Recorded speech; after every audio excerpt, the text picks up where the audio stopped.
ก้นเมืองนั้นมันมีปากมีเสียงมีโซ่กล่อมจังรัดมีออกกล่อมจังบ้วนป้วนก็อยู่ลูกก็อยู่นอกเมืองไอ้บ้วนนะเพื่อรัดก็ลูกก็อยู่นอกเมืองรัดก็อยู่ในเมืองรัดได้ย่างยอบนะว่าเมืองลาวก็เปลี่ยนเครื่องมือเมืองขี่กว่าเต็มว่ากัมพูชาเนี่ยก็มันไข่หูตัวมันกำลอยๆเลยไข่ขี่ในมาช่างหนาก็การสัมมีดังเลือกสัมไข่ข่ายหนานั่นขนาดจังเลยว่าหนังหือขี่ในเดไว้กาคันในกัมพูชาหนังหือขี่ในพวกเดกินรวบนั่นขนาดหมายถึงว่ากินเบ็ดมุ่นว่าว่าการกล้าการขายไปมันมีกุจิกุลองเนี่ยอย่าไปให้ขี่กินเบ็ดตั้งเสียงในให้กัมพูชาเขามีส่วนพองอะไรเนี่ย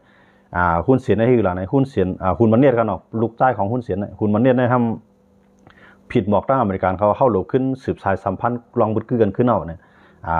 ผิดหมอกเอาอเมริกันมาตั้งกัมพูชามาซ่อมรบเนาะห้องมาพึกการซึกในกันในให้อเมริกันเขาได้มาจอยพึกจอมกันตั้งกัมพูชาตั้งอเมริกันให้พึกซิจอมกันในนาน้ำเนี่ยอันนี้ขี่เนี่ยผมพร้อมกันเร็วครับนะขี่ในสารคัดกันเร็วครับอันนี้มาตัวดีในก็ว่าขี่ในพร้อมแต่ได้ยึดกัมพูชาก็การที่ว่าขี่ที่ยึดนั่นขี่ในมันเอาแห้งซึกมันเข้ากว่ามันเอาเครื่องบินมันก็ยื้อมันนี่ล่ะในมันได้เฮ็ดให้เมืองลุกนั่นกวาดผานเพราะว่าเมืองลุกนั่นกวาดผานมันได้เรียนหามันตั้งเร็วไงนะก็ในเมืองผู้นำเมืองลุกนั่นเฮาอยู่กับกัมพูชาเพราะว่ามันยังตึกสารคัดต่ออเมริกันอยู่ในก็เป็นพ่อดีตาเขียยังว่าในมันจะอเมริกันในเข้ามาสังเกตว่าอเมริกันเข้ามาในป้ายมักมีอเมริกันมาลงตื้นล่าง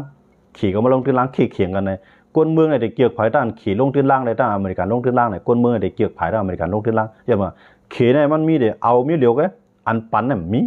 นะก็ในอเมริกันให้พวกเขามาลงตื้นล่างในเขาได้มีข้อตกลงกันว่าโครงการได้เป็นโครงการเฮาโครงการได้เป็นของเฮาก็คือว่าตีเลยจ้างก้นในเมืองสู่เหตุการณ์เงินเดือนเฮาก็จ่ายขอนมันเฮาก็สร้างอเมริกันเขาได้เขาทำปันจังได๋ก็คือขี่เนี่ยมันจะโครงการได้เป็นโครงการเฮาก็คือก้นก็เดียวก้นเฮาปล่อยมันเป็นจังได๋ดังว่าไหลเงินมาก็ขึ้นยุคเมืองขี่มันไงเดี๋ยวว่าโครงการงานมาตั้งในเมืองกัมพูชาในนำหน้าขี่เขาเนี่ยก้อยกาขำเอาก้นกัมพูชาในเหตุการณ์ที่เอาเหตุการณ์ก็เอาเหตุการณ์จันลางมันก็เหมือนเจ้าหนังอันเป็นภูมิปิญญานำกัดมีผิวเมื่อยลายมือดาบที่เฮ็ดดาบได้ช้าเอาก้นขี่เขาปล่อยได้เอาก้นขี่ได้มาคุ้มแทงตาหนึ่งยาวก็เอาก้นอันเฮ็ดกายแห้งป้อนต่อวันนั้นหาเนาะเอาเช่นนั้นมาเอาก้นกัมพูชาอีที่รอดได้หนีนามันไงตั้งหลังในเป็นขี่เวทมดจังได๋อันนั้นก็เฮ็ดให้กัมพูชาในก็ไม่ใจเนาะจังว่าเฮาเข้ามาด้วยดีในเงาลาย2ผายเฮาเข้ามาด้วยมันจังหนังในข้าวยามบ่เหลียวเมืองไทยนี่ก็การผูกการซ่อมเนาะเฮาว่าการเกษียณในคณะตกเตี่ยมนะมีการมีคันว่ามักคือส้มมักผิดกูสิกูลองนะผักกาดลุงผักกาดหมอกมักปักลุ่มมีการมีคันครับนะอย่าบ่จังได๋ต้องว่าไล่ปืนทั้งเมืองเขเพราะว่าเกิดเปลี่ยนปางตึกมาเนี่ยเพราะว่าเกิดเปลี่ยนปางตึกใหญ่กันมาทั้ง2จึงเมืองในเขในปัญหากัมพูชาเนี่ยไทยก็ฮู้ว่าพวกเขมาปัญหากัมพูชาเนี่ยไทยก็ดึงหลุดเลยมีโอลีสังเกตว่าตีอาคางยีพองขี่ก็เฮ็ดก่ออยู่อเมริกันก็เฮ็ดก่ออยู่ในอเมริกันนั้นไว้ใจเนื้อไทยย้อนเปิดเป้าหมายของอเมริกันในให้ไทยในแทบขาดเป็นเมืองเขนะเกี่ยวกับไปลองเทคโนโลยีเกาหลีเกี่ยวกับไปลองเครื่องกองกลางหลายเจ้าหลายลองเกาหลีอย่าไปเชื่อเขให้กับซื้ออเมริกันไงเขอเมริกันทำบีบจังไหนเขาแล้วนะอย่าก็ลองยึดวันยึดเมืองเลยอย่าไปมีอาณาอยู่ที่ก้นเมืองเป็นใหญ่นะกันในทั้งเมืองอเมริกันนั้นปัญหาตรงไหนวิบมาตรงไหนไทยเขาก็ทำไม่ใจไว้หลายเจ้าหลายลองกันเนาะจังว่าพวกเกิดเปลี่ยนปางตึกกัมพูชาเลยไทยเป็นปางตึกใหญ่กันมามันใจเมือง2เมืองในติดตึกกันมันเต็มมาเลยเวียดนามมันก็ใครปัญหากัมพูชาเนาะเวียดนามนะจังเมืองต้าในเวียดนามเนี่ยเป็นเมืองเตียนใครควักอาณาวันเมืองเหมือนกันนะห้องว่าเมืองล่าอาณานิคมเนี่ยเนาะไทยกับห้องเนาะมันจะอย่างเมืองลูกล่ามเอาแผ่นดินเบิ่นน่ะเวียดนามก็มีแนวทางไปบนรถเนี่ยก็ในขี่ก็จังนั้นนะขี่ก็นี่เนาะมีก็ขี่ได้เนาะยังบ่จังได๋ต้องว่าขี่ก็ปกติเกิดขึ้นปางตึกติๆเนี่ยมันติดมีมหาอำนาจในเข้ามาเนี่ยตั้ง2ผายในงาไว้ว่าไทยในนี่เนาะมันมีผู้เขียนฮอบนามันก็กับมันหมอเรียนได้มันหมอเรียนกับเมืองเนาะย่อมน้อมต่อเปิ้นบางเสื้อบางร่องนะอำปอลัดแข็งนะก็ก็ซ้ำเพิ่มรักเพิ่มแถมเป็นแห้งให้แข็งไว้ตาสินะไทยก็รักเฮ็ดจังนั้นไว้อยู่จนว่าในมือหรือในผู้เขียนไทยมันมีภาษาเนี่ยมันจังนั้นมาเลเซียเนาะนะยันเบอร์เขาก็ใครเลยแผ่นดิน3จังหวัดชายแดนใต้นั้นอยู่ภายใต้อาณาประวัติของมาเลเซียก็การตั้งขึ้นมาจุ่มปีเย็นเขากุ้มคำอันนั้นมันเปลี่ยนรองตั้งที่เขาวางแผนไว้ก็กับเมืองไทยเขาได้กำลังได้ก็คำลัดออกที่ในขณะคำลัดออกยันมาเพราะว่ามันเปลี่ยนในฐานะลงปองจึงให้ลัดออกเพราะในจึงกัมพูชาเหมือนเจ้ามาเลเซียเขาก็พอใจเขาลูกนะจังไรว่าเขาเป็นเมืองปีเมืองนอกในไทยเขาในเขาได้ใจเขากว้ามันไหนคันเนาะ เขาได้ใจเขากว่ามาในไทยกันในเป็นเมืองปีเมืองนองนะเขาในมันเปลี่ยนอุ้ยลีกันไงการกล้าการขายเอาโลเอาลองใหญ่แกนะเขาได้เฮ็ดจังได๋ไว้ถ้าสิไทยเนี่ยนะอย่าย้อนไปจังได๋เขาอยู่ในวงล้อมเขาอยู่ในวงล้อมผู้เขียนก้อยกาเขาซ้ำเอาเฮ็ดเป็นอุ้ยลีนะอุ้ยลีนั่นจะเอาเปิ้นมาขี่ข้อเขานะไทยเนี่ยนะด้วยเขาเลยเขาเฮ็ดอุ้ยลีกันตั้งกัมพูชาในกัมพูชาในเลยพวกตั้งการป้ายมามีในกัมพูชาในเลวอนเขาน่ะย้อนเบิ่งกัมพูชาในถูกนี้ไทยในนำหน้าคั่นนะลาวในก็ถูกนี้ไทยนำหน้านะย้อนไปจังได๋เมืองไทยเขาในเขามีเงินปันเบิ่นกูนั่นขนาดมันจังหนังเมืองแล้วก่อนขอได้มันกูเงินเมืองไหลก็ไหลมันจังหนังกัมพูชาใครไรนั่นน่ะในไทยลงที่ล่างบัดแฮงอย่างเงินกูลาวเขาก็เหมือนกันนะ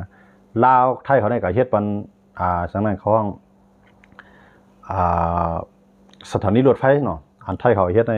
ปู่ตายะท่านั่นเนาะก็มานั่นนะปู่ตายะท่าใต้ว่าก็ในพวกเอาก็เฮ็ดเนี่ยในมันจะว่าเฮ็ดให้2ถึงเมืองจำใจกันน่ะเนาะไทยในก็คัดใจไทยในคัดใจใครเอาลาวในห่างออกคอมมิวนิสต์นะไทยในคัดใจก็ก็ไทยเฮ็ดไรย้อนมือสังไรไทยเฮ็ดไรเนี่ยย้อนมือไทยเนี่ยมันมีการยึดอาณากันหลายปอกหลายกำนะพอเฮ็ดจังนั้นมาเนี่ยมันจังสุว่าให้เฮาเป็นเมืองที่หมู่เคยสีสุก็ย่ำไปเปลี่ยนในตั้งภายลาวความเถียงมากขนาดนะที่ในเขาใครจันเอาลาวในออกภายใต้มือเขออกภายใต้เวียดนามยาวก็ให้ลาวในมาตั้งเป็นศูนย์กลางเฮ็ดก่อกูภายนะอำว่าที่เป็นอเมริกันในอำว่าที่เป็นตั้งเขในว่าที่เป็นเวียดนามในว่าที่เป็นไทยเนี่ยให้ลาวในเป็นศูนย์กลางในการกล้าขายละลายภายในเมืองไทยในเข้าใจก็การลาวเขาก็กูมีกลัวหนาเขาตกนะเขาก็ย่อมมาที่ก็มาก็เรียนซื้อละมื้อเรียนในลาวเนี่ยมันเรียนก่อ2เมืองอันใหญ่ๆเขาลงนะมันจะหนังมามันจะหนังรัสเซียเนาะรัสเซียแล้วก็เคนะแถมมาแทงป้าเวียดนามค่ะนะอันนั้นก็พร้อมตัดได้จอยเวียดนามตัดได้จอยลาวนะลาวเนี่ยมันกว่าทั้งในนำไปแล้วอันจุไทยเนี่ยจากมันเฮ็ดก็ไทยอันไหนสังว่าไทยเนี่ยเอาเงินในป่อนมันเฮ็ดก็มันที่ในมันนักไข่ตัดขาดไทยกับในลาวในหมดเดียวนะมันเปลี่ยนจังนั้นเปลี่ยนยันเปอร์เซ็นต์อะไรเนี่ยเฮาคำว่าตัวเองเอาหลายการเมืองหลายภายนอกเมืองที่เขาเรียนกันเตียนกันอยู่นั่นเนี่ยมันมีเมืองนอกเมืองเกี่ยวข้องซ้ำกูเมืองค่ะนะเหมือนจะหนังไทยเกิดเป็นบางทึกขึ้นมาเนี่ยจังว่าไทยเนี่ยมันถามว่าเปิ้นมาตึกมาในเขาว่าเตียทิ้งรวบไม่ขาดเอกราชจะไม่ให้ใครข่มขีเนี่ยนะความขอในมันลึกซึ้งมันลึกนะเพราะว่าถึงเฮาได้เฮาเกี่ยวกัดเย็นนะครับเนาะมันเฮาได้เฮาเกี่ยวกัดเย็นก้อยก็ว่าถึงข้าวย่ำตึกเฮาขี้ขาดเฮาขี้กูนะขี้ขาดตาขาวเฮากูสังเกตว่าตึกมาไหนก็พร้อมได้ตึกเอกราชจะไม่ให้ใครข่มขีเนี่ยมันจึงหมายถึงว่าเอกราชมันจึงว่าหมายถึงอาณาจักรเมืองเขานั่นตื้นอ่ำไผมาเหยียบย่ำนะความหมายมันลึกนะครับมันเหมือนจังใต้เขาใต้ซะมาจังหือแต่คือเขาคือหล่ะจ๋ายุกยองคือเขาที่ใต้เขาซะนะคือเจ้าคือคุณองละลายอำลาเสคอว่าไผมาปีกินหำไรไผมาติ๊กติ๊กหำไรไผมาน้ำลีพาเมืองหำไรในความต่างเจียมปิวใต้เขาอันปกใต้เขานั้นมันมีเสคอนะเขาในเป็นเมืองสภาวะมีถึงคือป่าไม้มีศาสนาฮือยุกยองอันไหนแกไหนว่ามาแต่ตั้งใต้จังหวัดไทยเขานะในพี่น้องเขาอันเขาข้องวัน2 ปอกไทยเขาเนี่ยนะเขาได้ห้อง6 มองกลางคำปอก1กลางในเปียดมองปอก1นะว่าเขาได้กว่าทั้งหลายไปทั้งหลายในกาดในปล่อยในล่ามไว้เพราะว่าเสียงต่อยแต้งมาเนี่ยมันจุกตัวนี้มันมดขนาดว่าเขาได้กว่าจอมปู่ตายาท่ากว่ามาดีอะไรก็เยอะนะอ่อนกันจุกมดป้วมจุกก็บอกว่าเป็นคนต่างคือต่างเมืองอ่ะมันใจคนเมืองไทยอ่ะนะจังว่ามันเป็นจังได๋ยันเบ่จังได๋ว่าเฮามาด้วยที่ในไทยเขาในเขาเกียกงำเย็นเกียกกัดเย็นก้อยกาว่าอำกูไผในขยามผังตึกน่ะนะยาวก็อ่ำย่อมมันไผไผมาขีนิกติ๊กเตียงเขานะอันนั้นมันเป็นที่อันเขาเตรียมไว้ยาวก็ห้องจอมกูนายกูในกูคำนะย้อนเบ่จังได๋ต่างไรว่าเฮาคามาด้วยเนี่ยไทยเขาในอำที่ว่าเขากูเปิ้นที่คำตึกในอันเขากูที่สุดในเขากูก้นเมืองเขาทุกค่ากูก้นเมืองเขาเลยไปบางตึกก็ในพวกตึกกันมาเนี่ยมันจะมีมหาอำนาจในตีได้เข้ามานะพวกมหาอำนาจเข้ามาขี่มาเนี่ยก็ปันแห้งกัมพูชายี่ใส่ไทยกำในไทยหนังหือเตะฮับมือกัมพูชาเลยขี่ไรนั่นไทยมันจะได้ห้องอเมริกันมาจังว่าเตะห้องเอากวนอันเตมาพิดกันในบ้านเขาเอากวนต่างเมืองต่างเครื่องมาพิดกันในเมืองเขากำในกวนเขาก็เลยฮับมือปังตึกต่อแทงเมืองหนึ่งมาตึกหนังกัมพูชาเลยไทยจนเมื่อไทยเขาเนี่ยเขาไม่ใจตัวไหนนะบางก็ไทยอ่ำปองใจไทยเขาในเขากูนะมันใจเขากูค่ะเปิ้นกูกวนเปิ้นไม่ใจกูกวนเปิ้นไรปลายกูเลยเกิดเป็นบางตึกนะเพื่อเกิดเป็นบางตึกว่าในเปิ้นได้ย่งกูผายเขาแล้วมาเลเซียมือเหลือในไทยเขาชุกชาก็มาเลเซียก็ปันแห้งจุ่ม3-7 ตอนตั้งห้อง3-7 ตอนตั้งจานเมืองไทยเขานั่นค่ะนะตั้งปัตตานีเนี่ยตั้งแห่งหลายๆ3จังหวัดนั่นนะเนาะที่นั่นในมันก็ได้เกิดขึ้นมาเป็น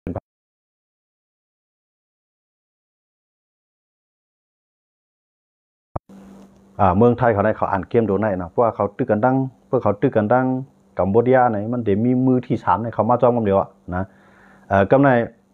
มันเดี๋ยวมาทำก้าไหนพวกขี่เนี่ยมันมาจอยดังกัมพูชาไหนกัมพูชาก็เดือกกำในขี่มาหยอกวันแทงตั้งมังตั้งเอาว่าในเขามามังแทงตั้งเนี่ยสู้กูภายก็เนี่ยเพราะว่าเขามามังในขี่ก่อนปันว่าโลกเมื่อไหร่ถึงขี่ก็เขามาแทงในมาเลเซียก็ปันจุ่มผายวนแทงใน3ผายในบีพี่ไหนก็เนี่ยนะก็ในเพราะว่ามันตึกมาสมมติว่าใต้ไทยเลยว่าอะไรตึกกันในมาในก็มันเดี๋ยวข้ายามหลีมาจอยว่านะขี่ก็มาจอยว่าว่าถึงเฮียงกำยันต่อไทยเนี่ยมันมีไว้อะนะกำไรมาเลเซียปันแห้งจุ่มเปียเอียนเขาตั้ง3-7 ตอนตั้งไตเขานั่นเนาะ3-7 ตอนตั้งจานเขานั่นตั้งนั้นก็เกิดมาตึกไหนเกิดเป็นปางตึก3ผายเขาไหมนะกัมพูชาตั้งผายตูเตียนมาเลเซียตูเตียนผายมานหมายถึงว่าตูเตียนผายขี่ว่าไทยเขาเนี่ยจ่องเมืองเขาได้ก็เย็นนะครับนะครับนะตั้งออกกองยากัมพูชามังตั้งจานเนาะตั้งไตนั่นเนาะว่าไทยเขาตั้งไตเป็นตั้งจานเนี่ยปัตตานีเนี่ยทางไหนจะได้ทำมีมาเลเซียหนุนหลังไว้ผายจุ่มเปียเอียนเขาก็เลยตั้งในทำตั้งเมืองปอทองนะปอทองในหมายถึงใต้ไทยเขาได้ของภาคเหนือมีว่านะมีว่านะขี่หนุนหลังมานจิมจ้อม3ผายนะจังหวัดไทยเขาในเขาอ่านเกมการเมืองตัวไหนครับที่ว่าปอบนว่ายื้อเขาอันตั้งในเขายื้ออะไรเต็มตีอ่ะนะจุ่มอะไรก็ยากเพราะว่ายื้อเขาตั้งเขายื้ออะไรเต็มตีจังมั้งพอเป็นเจ้าหน้าที่มือที่3เนี่ยจังเขามาได้พวกยื้อเขาตั้งอย่างมั้งเขามายื้ออันตั้งเขาแกะขีตูเก้มันเอาคออ่างอันในอ่างไรนะจังไรว่าไทยเขาในเขาอยู่ในภูเขียนล้อมหอบกูผายในเขาอยู่รอดมาไรในย้อนไปช้างเนี่ยย้อนไปการเรียนการเมืองของเขานั่นลูกเอาตีภูเขียนนั่นเป็นอ้วยหลีไว้ในมืออ้วยหลีเขาหนำใจอ้วยหลีที่เตี้ยในเขาใจว่าการว่าเป็นอ้วยหลีก็นั่นสู่ก็ไรเฮาก็ไรอำจื้อว่าการว่าเป็นอ้วยหลีนั่นสู่ไรไม่เหลียวเฮาหนามไม่เหลียวได้มันจังมักมันว่าเป็นอ้วยหลีจังว่าก็ไหนว่าขาขึ้นมาแจกด้วยเหมือนจะหนังเนื้อเลือดตื้อคือไตไตในเตี้ยในเมืองตั้งในห่ำมีภูเขียนกันนะภูเขียนเรามีมารจุ่มเหลียวไว้เหมือนตั้งก้อยกาไว้หลังมาในมารว่างแผ่นเอาละลายขึ้นในเป็นภูเขียนเฮาในกำเลื่อนมาเอาใต้หนังกันเป็นภูเขียนกันมากครับจังว่าจ่องเฮาปีเบิ่นห่ำปีห่ำจังตึกผายเลยพวกเด็กตึกผายในผายบุญเข้ามาเด็กตึกผายบุญผายในเข้ามาเนี่ยเยอะมากย้อนเบอร์เข้าในเฮากองหลังเปียดกันนั่นขนาดเนาะมันจะกองหลังจู้กันนะเพื่อกองหลังเปียดกันมาในบอกว่าเก่ากองหลังเปียดมากกับตัวด้านหลังว่าเป็นจริงก็ยากนะเก่ากว่าตั้งนานครับเพราะกองหลังโต้กันในเป็นทั้งเดียวพวกกองหลังโต้กันในผู้เขียนมาผายซ้ายก็จะผายขวาก็จะเมื่อก่อหันเก่าก่อหันเนาะนะตอนตาห้าดีอยู่แล้วเนี่ยจริงก็ห้าโดดเลยโคมมือกันนะอันนี้ห้องว่ากองหลังโต้กันใต้เนี่ยมันใจจากนั้นใต้มันกองหลังเปียดกันกองหลังเปียดกันนั้นมันไหวด้วยด้านหลังเอาครับนะใต้เขาเป็นจริงนะแต่ว่าไทยเขาในคำใจจริงนั้นไทยเขาในเขามี3ภาคนะ3ภาคใต้เขาก็มีปอดออกปอดของปอดจานมี3ภาคเหมือนกันนะไทยเขาในเขามีภาคอีสานภาคเหนือภาคใต้เนาะภาคกลางในมันเป็นกูเจ้าคืออยู่ว่าอยู่เจ้านะภาคกลางในกำลังก็เป็นไทยทั้งนั้นนะจังว่าเข้าคำว่าด้วยดีนะเนี่ยลองตั้งอันกัมพูชาเลยไทยติดตึกกันหาวแห้งนั่นก็อ่ำไปเปลี่ยนมาอะไรในขยำปอดนะยันเบอร์ทั้ง2ผายด้วยเงาลายมันหลายผายอยู่นะสังเกตว่ากัมพูชาเขาไม่ถ้าย่อมถอยวันไหนก็ก้นเมืองไทยในเด่มป้อใจก้นเมืองไทยเด่ลืบลงปองจึงเขาเปียระนะเมืองไทยในก็มีอยู่ผายนึงเนี่ยอันอยู่จ้อมเรียนลิ้นในน้อยนะมันใครมันเกิดเป็นบางตึกอะไรว่าเกิดเป็นบางตึกมาเป็นเขาอะไรดีเลยปลายเพมาปืนตีเขาตีให้ตีหน้าเขาจะต้องก็หมักแตกหมักสังติดตกใส่เคลื่อนเย่เขาจะต้องก็หมักติดตกใส่อันปลายเขาจะนั่นเขาเลยอันเขามีเงินมีเย่อะไรอยู่กัดเย็นกล้าขายจ้อมเรียนลิ้นนั่นเลยเลยปลายเขามาในตัวเมืองเลยถอยห่างออกมาจ้อมเรียนลิ้นเขาชุ่มนะอันเปิ้นจอยก็ได้เปิ้นจอยมาเข้าเท่านั้นด้วยเขาจอยกันเต็มตีไทยเนี่ยนะพอผมโคนนเขาจอยเต็มตีนะก้อยกะว่าการจอยมันเหมือนอันเขามีไว้เนาะเพราะมีไว้นะได้ให้หน้าเขาใครกินอะไรก็ได้ก้อยการเอาเปิ้นมาจอยเขาได้ปั้วเปิ้นจอยก็มันอื้อมันขนาดนะแต่ว่าเมืองไทยในกวนจอมเรียนลิ้นได้ขำใครมันเกิดเป็นบางตึกก้อยกะกวนอันอยู่ห่างไกลอันอยู่ห่างไกลบางตึกได้บางไงตึกไงยื้อไงหายเลยนั่นแหละจ้วมน่ะบางไว้เสียงยึดเมืองกรุงพนมเปียงนะกรุงพนมเปียงนี่หมายถึงเมืองหลวงของกัมพูชายึดไปได้มันใจจังนั้นมันมีอ้วยหลีทั้ง2ผายนะมันจึงว่าเมืองเรียกแค่อะไรมันทัดแข็งคอขึ้นมาล่ะนะย้อนปมันมีอ้วยหลีอ้วยหลีนั่นในเพราะว่าเกิดว่าปางตึกกัมพูชาเกิดขึ้นในเขตนี่มันจะว่ามาปันละลายมากองนะมันได้ขายนะเวียดนามก็เดี๋ยวจังมาจอยแห้งซึกจังจิ้มเข้ามาก็จังเป็นไรอย่างว่าพวกมันจิ้มเข้ามาพูดในไรเมืองกัมพูชากว่าวานก็ลีเอืองก็ลีเวียงก็ลีเป็นพ่อนี่แต่เวียดนามมันเขาลูกมันก็ได้มาแท้นะกำในไทยมันจังกัดตึก5จังกัดตึกก็ไม่จังกัดตึกมือที่3ก็จังตึก มือที่สองก็หมายถึงว่าเมืองต่อเมืองตึกกันในจังตึกอยู่แต่ได้กับตึกเวียดนามก็ห้ามเกี่ยวข้องกับตึกมาเลเซียก็ห้ามเกี่ยวข้องกับตึกเข็มจังที่ตึกยันเมืองมหาอำนาจนั้นใหญ่แค่ไหนอันนั้นก็เขาก็ห้ามเกี่ยวข้องก็กับอันยาที่ดิ้งกันได้มันจะเป็นไทยเลยกัมพูชาเนี่ยที่เลยมังกันแต่ว่าไทยเขาในเขาโกมันเป็นสิ่งนั้นแหละปางตึกใหญ่อันว่านั้นคำใครมันเกิดขึ้นนั่นละนะไทยเขาในเขาตึ้งมีมาต่างแต่ในปืนมันเยอะนะเขาในเขามีเงินใน3 จอกในเขาเยอะเนาะคำกันเนาะคำเมืองปานมันใจคำฝรั่งเศสมาเนี่ยสื่อสายจะหอกคำไทยเนี่ยเอาเงินในจอกนึงในปันฝรั่งเศสอย่าให้เขามายุ่งเมืองเขาเทียงจอกนึงในเอาเงินในกับซื้อเครื่องกองกลางเลยเพิ่มแถมยังซึกเทียงจอกนึงในเอาไว้ปกป้องก้นเมืองอันอยู่ในนาซึกกอลีอันเตลัยฮับมือปังตึกตั้งนาในกอลีในเขาไว้เงินใน3 ก้อนนะก้อนนึงเนี่ยเอาไว้บรรทุกเขียนเอาวะอย่าให้ผู้เขียนในเขามาเนี่ยก็ในสังเกตว่าเงินก้อนในเหตุการณ์แล้วบรรทุกเขียนไปโป้ไปย่อมดึกๆเข้ามาเนี่ยเขาเงินก้อนนั้นห่างแห่งหนักๆเลยแห่งซื้อเขาปฏิฮับมือผู้เขียนแต่ที่เข้ามานั่นนะถ้าผู้เขียนเข้ามาก็ไม่แต่ได้ปกป้องก้นเมืองเขาอยู่ไรนั่นเนี่ยเขาไว้ค้ำใน3 จอกเลยครับว่านะไทยเขาในเขาเนี่ยอยู่รอดมากครับแต่ว่าเพื่อเขาเอาเงินในกับซื้อไรก้นก็ได้เข้ามามันได้เข้ามาเหตุปังตึกเนี่ยมันใครสั่งไหนมันใครมายืดเอาน้ำลีหินผาเมืองเขาน้ำลีหินผาเมืองเขาคู่ของสภาวะเมืองเขาพอเป็นจากนั้นมันใครเงินในมากเลยเอาเงินในปานอย่าไปมาพอสู่จับมาเนี่ยเขาสู่เจ้าหลวงเข้าหลวงน้ำบ่สู่หลวงเข้าปังตึกมาเนี่ยเขาเดี๋ยวส่งแห้งเงินแห้งเขาจอยสู่ทางแต่ว่าผู้เขียนก็มาครับฝรั่งเศสในเวียงอันแต่ได้มายืดมันมากำไรถึงมาปานเวียดนามก็ยังอันแต่เขามายืดตั้งเขามาเวียดนามเนี่ยยังไทยในส่งแห้งซื้อกับจอยลาวนะกับจอยกัมพูชากับจอยเกาหลีนะส่วนนี้ซื้อเขากับนอกเมืองกับจอยไปทานตั้งสั่งว่าเวียดนามเด็กเข้ามาในมันมาง่าใส่ใจบนก็มันมาถึงเมืองไทยอันในไทยเขาลอดมาเมืองเขาเนาะกำไรเขาขึ้นมาโดยทางไหนเกี่ยวปานในมาเมืองไทยค่ะมาตั้งตับซึกในเมืองไทยก่อนนะเกี่ยวปานเนี่ยนะเกี่ยวปานในมาตั้งตับซึกในเมืองไทยในหนังหือก้นเกี่ยวปานนั่นเดี๋ยวมาปีกินก้นเมืองไทยเขานั่นทีละเนี่ยเหมือนเจนข้าววันเงินเขาได้ไป3 ก้อนก้อนนึงเนี่ยเอาปันเกี่ยวปานครับ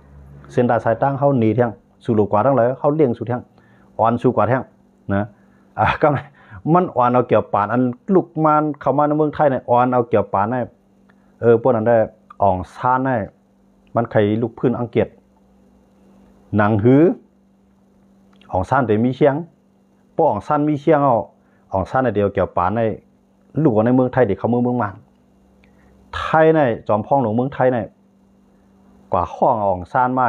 ก่อตั้งตับซึกปันอ่องซานในมีซึกในเปลี่ยนเมืองไทยในเฮ็ดปันกันเปลี่ยนจอมพองหลวงเมืองไทยในเฮ็ดปันกันของซานมีตังตับซึกเลยก็ในของซานในมีซึกเอาหนังคือของซานก็เต็มเป็นประธานทั้งมันเอาเป็นประธานทั้งไทยเข้าได้กับ4 ปันสุเกี่ยวปานกำไรเขามีอาณาเขาดูเนาะเขาเป็นอุบองซึ้งหรอกกับติดต่อเกี่ยวปานของซานในใครลูกพื้นอังกฤษสุจาเดวะฮือพอสู่ห้าไปของซานเขาขาดเดียวของซานกับจู้สุเจ้าของซานเอากว่ากำไรนะไทยเขาพอดวันการซึกตั้งวันตับซึกของซานเนาะนะหลักพอดปันหลักปันแห้งกำไรปันติติงเอาปันตับตาในกำไรกว่าตั้งใจทำดีเกี่ยวปานก็ว่าเปื้อของซานเปื้อเมื่ออ่อนเขามือสู่ไรเนี่ยเขาได้จอยเมื่อเขาได้มือจอยสู่ตึกอังกฤษตั้นหูตูฮะเกี่ยวปานในของซานโฮมมือกันเนี่ยมังไปอังกฤษเลยปลายนะในเขาอยู่ในเรียกว่าหยันไทยกันเนี่ยนะเขาขาดด้วยว่าหยันไทยเขาต่อสู้กันเมืองมาก็ในเบื้องซานเอาเกี่ยวปานเมื่อในก็เมืองไทยในรอดอะไรกันเนี่ยนะเกี่ยวปานนั่นก็มาสุกยุ่งเมืองเขาจะมาเอาเงินในปันเกี่ยวปานก็ดีนะจอยเทียมออกเกี่ยวปานเขาก็ดีปล่อยออกเมืองเขาก็ในเกี่ยวปานเอาเมื่อเกี่ยวปานในเมื่อหันหมองเงินหมอกข้ามมาก็เนี่ยนะเมืองเขาขาดในโคของสภาวะลำนั่งน่ะนะเมื่ออังกฤษอยู่นะในมันพอปีกินก้นเมืองก็คืออังกฤษในเขาใจปิงหยาเขาใจเงียนเผื่อเกี่ยวปานเมื่อในเงียนก็ใจปิงหยาก็ใจตั้งให้ตั้งตือก็ใจเมื่อเอามาในขุดคำขุดเสียงเอาเฮี้ยงก้นอะไรเฮ็ดเส้นตาสายตั้งดินเกี่ยวปานเขาลูกกว่านั่นกำในของซานว่าโอ้เขาแนวขีตานาอยู่นั่นเอาเขาใส่หูอยู่นั่นเก่าเกี่ยวปานมาในก้นเมืองมาในแค่หนาหรือในแถวนั้นของซานในหลักหลอมกับหลักโฮมืออังกฤษอะไรเขาเนี่ยนะหักโลมืออังกฤษอะไรเกี่ยวปานว่าเขายืดเลยมั่วว่าอังกฤษก็เปรี้ยวแล้วเนี่ยอังกฤษขึ้นมาหลุดเกี่ยวปานขึ้นเกี่ยวปานตั้งตัวบอกว่าในข้าวยามันนั่นในเกี่ยวปานก็ตั้งในตั้งตัวอังกฤษตั้งในตั้งขึ้นเอาเกี่ยวปานขึ้นมาอังกฤษมันเกี่ยวปานกำลื่นมาผ่าไรครับของซานก็ไรครับเพราะอังกฤษมือกับอังกฤษในมันจีว่าเกี่ยวปานริบเลียนมือนะอังกฤษนะยันเบื่อมันถึงข้าวยามหนูได้ถอยมันอันนั้นได้เข้าคำว่าปืนมันก็เต็มป้นเนี่ยนานดีอันนั้นก็ย้อนลัดไปทันทางกันเนาะนั่นก็มันเปลี่ยนมือปานอเมริกันเขาปี้เบื้องตั้งกำผาแล้วก็ ใจเมืองเจออันลูกลามเปิ้นถอยตับซื้อคือเนี่ยเรียบที่เป็นปานเดียวนั้นอังกฤษก็ยอมปล่อยเมืองขึ้นทั้งหลายฉะนั้นมือขึ้นเนาะอันก็ยึดเมืองอินเดียก็มือกว่าอันก็ยึดเมืองขี่ก็มือกว่าอันยึดเมืองห่มตุงตัวก็มือกว่ากำลืนมาใต้ก็หันว่าอังกฤษเขามือใต้หรือมีเมืองนะใต้ก็ย้อนอังกฤษใต้อังกฤษมาสู่ไปปีตูอยู่จอมเฮากันเลยเฮาได้จอยสู่ใต้ชาวเฮาหรือเมืองก่อนขอก็ยาว่ามันก็มีแข้งนะกำลืนมาในหูปิญญาใต้เอาปิญญาใต้ในก็ใจประธานตั้งวันนั้นได้เฮาหลเฮ็ดเมืองห่มตุมาเคียวเจ้าผ้าลูกหลานเจ้าผ้าปานังเจ้าผ้าเจ้าไผ่แบบนี้เนี่ยก้อยว่าอองซานกำลืนเนาะอองซานเนี่ยมั่นใจคือเจ้าคือคุณค่ะอองซานเนี่ยนะเขาห้องเอาปูโคกอองซานเนี่ยมันดูกี่เลยมากล่ะเนี่ยย้อนเปิดมันยามเฮ็ดซึกมาจากมือปานแก่ปานนะอันมาปันอองซานก่อตั้งตับซึกไรนั่นก็เปลี่ยนจอมพองหลวงเมืองไทยเนี่ยนะก็ที่ก็ได้ครับผมต้องนะย้อนเปอร์เซ็นต์อะไรอองซานเนี่ยด้วยเขาเลยอันมันก็ตึกกะเยื่อชีมาเมืองมาอะไรเนี่ยมีค่ะกันเนี่ยนะตึกเต็มใจก็มันตึกท่องแท่งไงเอาก้อนนั้นในก้อนในมังกันเอาแก่ปานมาเกล้าเกณฑ์มังแก่ปานกำลืนมาเอาเจ้าผ้าใต้เหี้ยก็มาหลอกนะอองซานย่อมตายห้องเอาเจ้าผ้าใต้ใช่ไหมมาลงลายมือเจ้าผ้าหลายเจ้าเนาะลงลายมือบนมังแวนในปังกุมบนได้ขนาดนะอองซานก็ไกวดีนั่นน่ะอองซานก็ไกวดีนั่นไกวก็มันก็กึ่งด้านไกวเขาแหละมันรายวันในเมืองอองซานตายกองในมาในอุปเมืองเขาครับ78 ปีนะอองซานตายก็เลี้ยวเนี่ยมันรายวันในเมือง78 ปีนะย้อนเมื่อเช่นนั้นแหละเขาขามจุ่นปดใต้ครับผู้ชมว่าอองซานเนี่ยเป็นดูเยกองเป็นวิลาปลูเป็นก้นกัดก้นแขนองในอ่อนกันยุกย่องซานเลยเพราะอองซานเพื่อหาลิอองซานมาอะไรเพื่อหาลิคมไปปังลงเมืองอะไรมาอะไรขึ้นในเมืองใต้ก้นคอเนี่ยมันใจหรออองซานเพื่อหูกันตั้งซึกมาเนาะนะมัน